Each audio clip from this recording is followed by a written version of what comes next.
I mean, I remember the diagnosis at the time seemed to be that you have like bipolar and that you were in some kind of manic state. But you said that was a misdiagnosis. So when I was 18, I was in college and I had my first nervous breakdown. I was in the library, opened my laptop. Next thing you know, my heart's palpitating. I'm sweating. I'm like, what the fuck is going on? Pack my bags, run home, scared, go in my room, like shivering. Go to the therapist for the first time, see a psychiatrist. All it took was, I think, 1 or 2 evaluations. And she goes, yeah, from what you said, you're bipolar. And I took it. I took it around with it for my whole life. Even took bipolar medication, everything. 2021, after the Reality High incident where I got knocked out by Bryce Hall, I get sent to a rehab in Caron, Pennsylvania, and they do a 30-day intense eval with many therapists, daily, everything. And at the end, they gave me my diagnosis, and they said, Yusuf, you have no signs of bipolar. You're severely depressed. You suffer from depression, but no signs of bipolar. And I've always thought that because July 15th was the only manic thing I've ever had. Yeah, you know, it's highs and lows. I don't have any highs. I only have lows. Yeah, I thought that myself because that clip of you is like, you know, the thing about manic states is that I guess you can be have delusions of grandeur and all that kind of stuff. So you were experiencing that, but you think it was drug induced. I was experiencing that heavy. Want to know another story of July 15th? Sure. That night when I get home from the club, my girlfriend, my then girlfriend at the time, opens the door to the Uber. I look at her and I say, don't touch me. Don't let anybody touch me. There's something inside me. Get everybody, because I had a whole Airbnb with all my friends. I said, get everybody, have them sit downstairs. I'm gonna go shower. I go upstairs to the bathroom. I sit in the tub on my knees. I turn the water on, let it drip on me. It felt like I was like possessed, like something was coming out of me. This is a whole separate conversation because I do believe in like spirits, energy, and all that stuff. But yeah, I just wasn't mentally sane. And so now what are you doing to kind of keep your mental health in check? My fear was when I saw you doing the 24-hour streams back to back to back to back to back.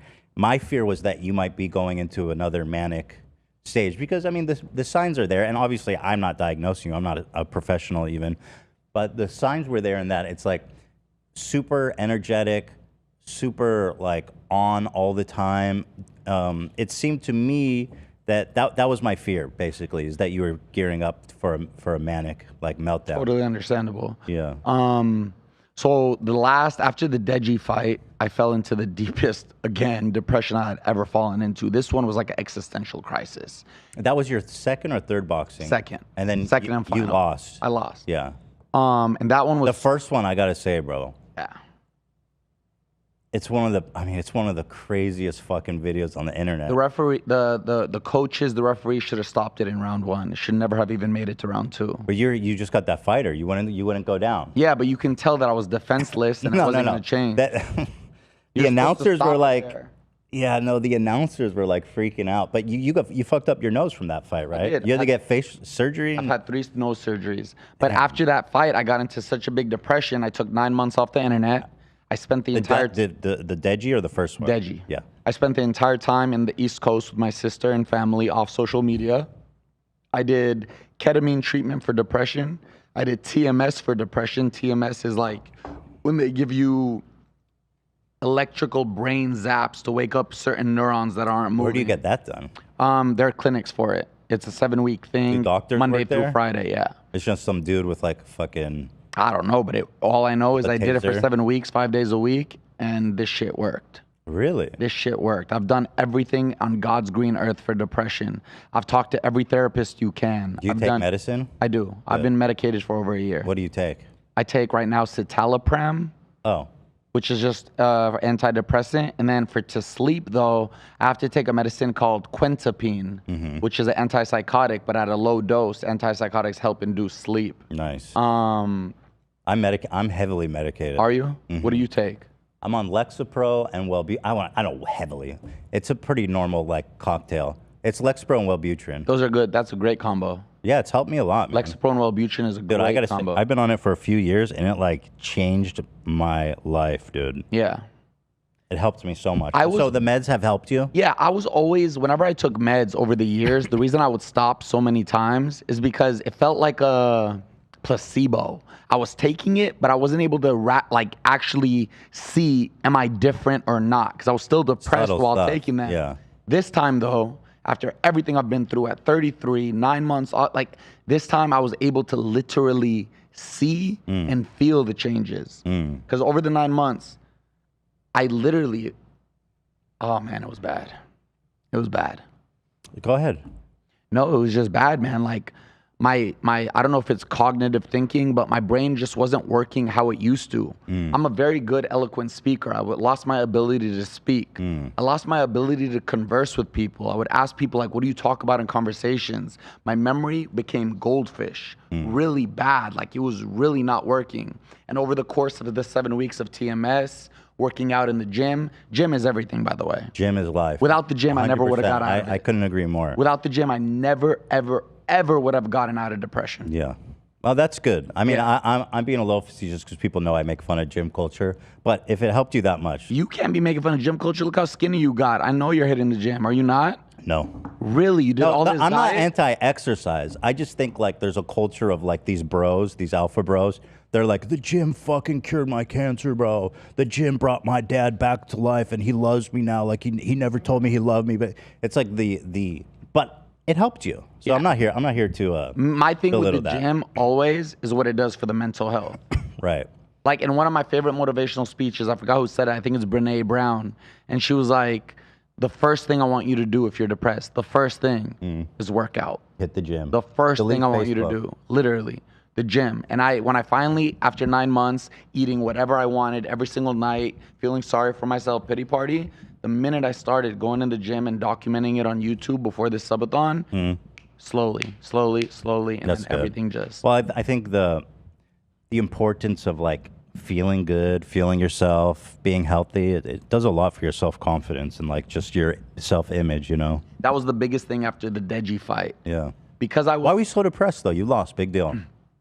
So the way I explained it in therapy over the 9 months was that event, not only was it like, I've always been searching for a W after July 15th, like a win, like let life just give me a win. And I was never getting one.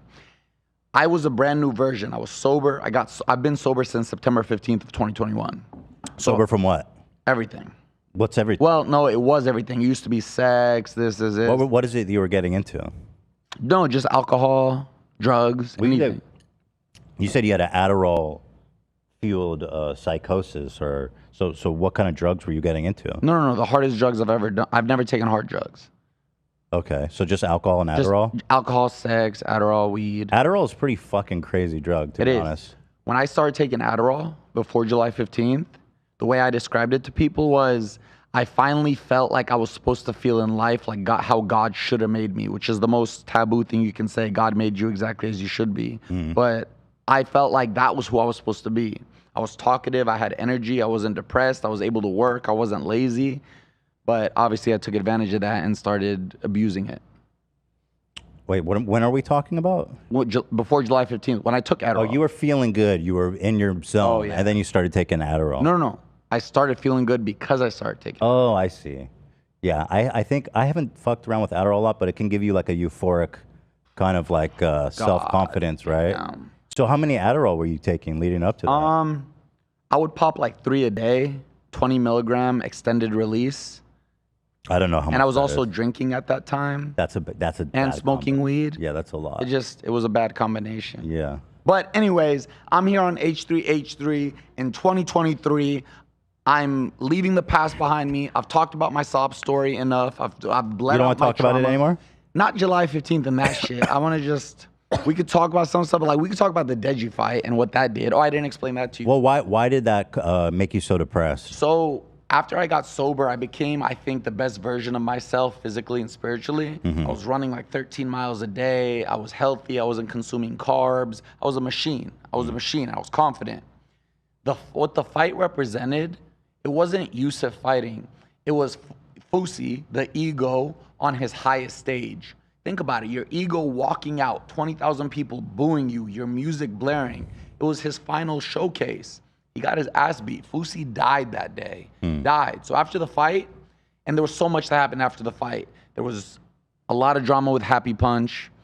With your bestie Keemstar. Yeah. Girlfriend left me. Got kicked out of my house because the guy sold the unit. It was just thing after thing after thing. But most of all, I lost my sense of self and confidence. I see. I didn't know who the fuck I was anymore. Right. Because I thought I was the man. I thought I was the shit. I thought I was about to go and knock Deji out and become the king. Which thank God I didn't. Because if I did, I would probably still be going down that road. But that night, Fousey died. So for the first time in 33 years, I had to figure out who Yusuf was. Last thing, the way I said it in therapy was, it's as if I had two plants. One of them I kept in the dark.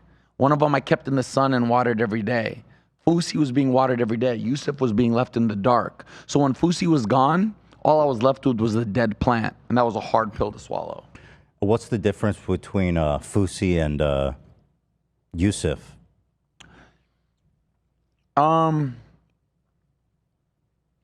Fousey seeks approval, wants to be liked, will do anything, say anything, manipulate himself, become a chameleon just to get that validation that he so desperately wants that he didn't get as a child. And was that born when you started that fake prank and you saw the attention you got from it? About that or before then? I think it was finally, because like, it was finally, I don't know how to explain it, but it was finally feeling accepted. Because I never felt like I fit in. Even from a young age, I always felt weird and different. I always stood out from the other kids because I felt weird. Why am I overthinking so much? Getting validation from the internet, it was finally like, they like me. They really like me. When they like you and you want that validation, you're going to do anything to keep that validation. Right. So do you think that was part of where your personality split off? Yeah. Yeah. And sometimes like you lose sense of self. Yeah. Yeah. I've been there. I think everyone online goes through that at a certain point, and there's like a crossroad in all of our lives where we're like, do we keep down the online persona or do we dig deep and actually center yourself? So a lot of people come on YouTube and get burned out because it's intense, man. No, and it's finally like this time. Why the subathon is so important to me is because for once, I can't lie. I can't hide my emotions. I can't act like I'm someone I'm not. My camera is on 24/7. They see me for me. And they actually fucking like me. So now it's like, oh my God. So how do you know that you're not going to, you're getting the validation, you're on all the time. What are you doing to make sure that you don't, go back down the path of overconfidence and ego and all that? I think I have people to ground me this time. Because before, like when I was successful on YouTube, living alone in 1600 Vine Street, paying $13,000 for a penthouse, but calling it the world's most expensive isolation chamber, I didn't reach out to anybody. I didn't take advice from anybody, not my mom, not my sister. That's why they always say, we told you not to buy the Ferraris. We told you not to do this, but I would listen to nobody. Now I call my mom almost every day. My sister I talk to regularly. I have real people in my life who really like will put me in check and say, yo, this is happening. So you're relying on your family to keep you grounded? Not just my family, also my audience. There's a lot of people who know me really well, and they always like send me personal shit on the side if they see something a little awry. But also myself. I hold myself accountable. Like I told them during the subathon, I said the gym is the most important thing in my life right now. Without the gym, there is no subathon. So I go to the gym every day and make them watch me. So I'm doing what I need to do to sustain it. Yeah. That's interesting. It's like as you're enjoying all the success on Twitch that's happening right now. Yeah. And I see you're super hyped up and excited about it. Yeah. I would just hate to see another collapse. I know. So I just would like to see, this is just from the outside, someone who's been following you for a while, just to see something that's more like, maybe the problem is like, it's too, like it's all like, bang, big bang, super high energy instead of just kind of like a sustainable kind of nice thing that you can just do every day. 100%. The problem with me and my entire career, I'm the king of starting something, getting great initial success, and then leaving it. I had a podcast in 2016 called Mornings with Fousey. Ended it after a month, and it was getting great success for the time. I was overpaying my staff. I'm very bad at business. So I wasn't making money that made sense for how much I was paying, and me not knowing business said, I shouldn't call an accountant or a financial advisor and find out how much to pay them. I'm just gonna cancel it. What were you paying them? A lot. Like 6 figures I was getting plus? like he was jerking me. Like he was jerking me. Okay. Gaming with Fousey, my mom's cooking channel, my brother's doctor's channel, my cat's family channel. I've always done something and done it so well and then ditched it. But also it's because, like you just said, so fast, so energy. The part that worries me is the intensity. Yeah, because the success, it's never like this. Like even with Twitch, it's been 19 days. I have 20,000 subscribers, 10 in the world in English channels. It's like this. But I really, really, really, like something deep inside tells me that I can sustain it this time. I hope so. I hope so. Or at least, you know, there's no shame and there's no harm, or there's nothing wrong with a gentle landing. You know what I mean? Yeah. Like, let's say it's not as explosive as it is right now. Yeah. But you know what I mean? You can glide. It doesn't need to be like a meteoric crash to Earth. Correct. Yeah. My sister tells me that all the time, and I'm gonna listen to that. And I know I'm very aware. I understand that what's happening right now isn't like, it's not normal. Not for me, not for Twitch. The way I explained it to your team earlier, and I explained it to somebody on the phone, it's like if a heavyweight champion loses his belts, gets depressed, but then he gets one more fight, he gets the call, he wins his belts back. That's what I feel like right now. This is a second shot at life. Yeah. I almost started Uber. I almost started working at Starbucks. My life was like, Fousey was done. My life was done. You feel like Rocky? Huh? You're Rocky. You're Palestinian Rocky. Yeah. That's what's up, bro. I'll take that.